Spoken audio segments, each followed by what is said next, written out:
നമസ്കാരം. തൊടിയിലെ ചെടിയിലേക്ക് ഏവർക്കും സ്വാഗതം. നാം ഇന്ന് പരിചയപ്പെടാൻ പോകുന്നത് മഹാഗണിയെക്കുറിച്ചാണ്. തെക്കേ അമേരിക്കയിൽ സ്വാഭാവികമായി കാണപ്പെടുന്ന വംശനാശന ഭീഷണിയുള്ള ഒരിനം വൻമരമാണ് മഹാഗണി. ഫാബേസിയ ഫാമിലിയിൽപ്പെട്ട ഇതിൻ്റെ ശാസ്ത്രീയ നാമം സ്വൈറ്റേനിയ മൈക്രോഫില്ല എന്നാകുന്നു. തടിയുടെ ആവശ്യത്തിന് വേണ്ടി ലോകത്തിൻ്റെ മറ്റു പല ഭാഗങ്ങളിലും ഇത് നട്ടു വളർത്തുന്നു.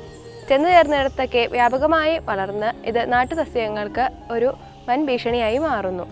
വലിയ ഇലകളാണ് ഇതിന് കാണപ്പെടുന്നത്. മൂപ്പെത്തിയ ഇതിൻ്റെ വിത്തുകൾ മരത്തിൻ്റെ മുകളിൽ വെച്ച് തന്നെ പൊട്ടി മാടി നീളെ പരന്ന് മുളയ്ക്കുന്നു. ചുവപ്പ് കലർന്ന തവിട്ട് നിറത്തിലാണ് ഇതിൻ്റെ മരപ്പട്ട കാണപ്പെടുന്നത്. ഓരോ ഇലത്തണ്ടിലും 5 മുതൽ 7 വരെ ജോഡി ഇലകൾ സമുഖമായി വിന്യസിച്ചിരിക്കുന്നു. ചെറിയ മഹാഗണി, ആഫ്രിക്കൻ മഹാഗണി എന്നീ 2 തരത്തിൽ ഇത് പ്രധാനമായും കാണപ്പെടുന്നു. ഇതിൽ ചെറിയ മഹാഗണി 30 മീറ്ററോളം ഉയരത്തിൽ കാണപ്പെടുന്നു.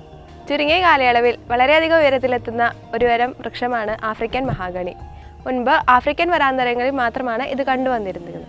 25 വർഷങ്ങൾക്ക് ശേഷമേ ഇത് പൂക്കുകയും കായ്ക്കുകയും ചെയ്യുന്നുള്ളൂ.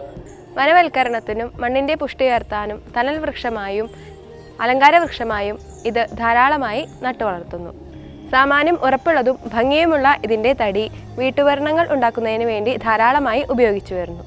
ഇതിൻ്റെ കൂടുതൽ ഔഷധമൂല്യങ്ങളെക്കുറിച്ച് ഡോക്ടർ CM ശ്രീകൃഷ്ണൻ നമ്മളോട് വിശദീകരിക്കുന്നതാണ്.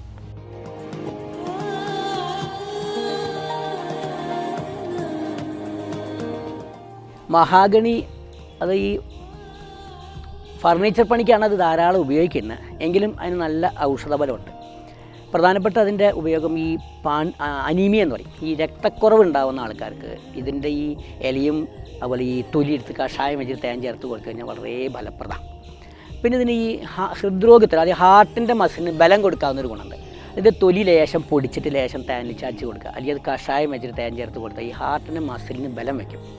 പിന്നെ ഇതൊരു പ്രമേഹശമനം കൂടിയാണ്. ഇത് ലേശം ഇതിൻ്റെ തൊലി മേലെയും കൂടി അരച്ചിട്ട് തേൻ ചേർത്തില്ലേ, തേനല്ല പ്രമേഹക്കാർക്ക് തേൻ വേണ്ടാക്കിയാൽ മോരിൽ ചാലിച്ച് കഴിച്ച് കഴിഞ്ഞ് പ്രമേഹത്തിൻ്റെ രോഗികൾക്ക് ഈ ബ്ലഡ് ഷുഗർ കുറയുന്നതാണ്.